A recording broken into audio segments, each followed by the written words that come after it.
Hi, friends. So, starting on November 23rd, Twitter decided that they were no longer going to police any information that they previously had designated as COVID misinformation. So, during the pandemic, they cracked down on 11,000 accounts and 100,000 pieces of content that violated their misinformation policy. Listen, let me tell you something, Twitter. It's a bad idea not to crack down on misinformation surrounding COVID, health, or anything really. But let's stick to health because there is some good news here.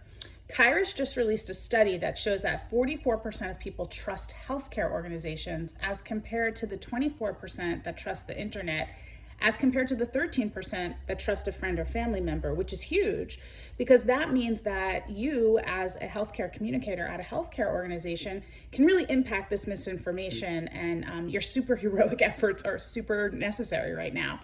So let's talk about some of the things that you can do to make sure that your content is very, very clear and factual so that you are combating misinformation. The first thing that you want to do is you only want to use those sources that are absolutely tried and true. So any .govs, publication societies, medical societies and associations, even your own academic research, very, very important to use sources that you know are solid. The second thing you want to do is you want to have editors really carefully look at the things that you're claiming and going back to those studies and making sure that they're interpreting the studies correctly and that you're presenting the information in the right way.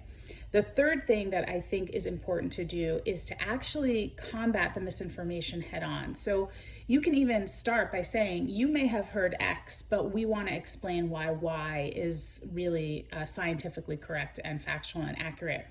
And the fourth thing that you can do is build storytelling and data into the content that you're creating. So I was actually just looking at a bottle today and I looked at the serving size and it said 16.9 ounces. And I turned the bottle over and I was like, that's one bottle. There's 16.9 ounces in here. Why couldn't the nutrition label just have said serving size 16.9 ounces, parentheses, one bottle, or just serving size one bottle? And I think sometimes in the people creating the content are not really thinking about the fact that the person needs it to be as simple and fast as possible. So when you're writing, particularly combating misinformation head on, use numbers, but explain what they are, use storytelling to exemplify the point that you're trying to make. I think in that way, all of us are in this together in combating the health misinformation that's going around on the internet. I'll see you next time.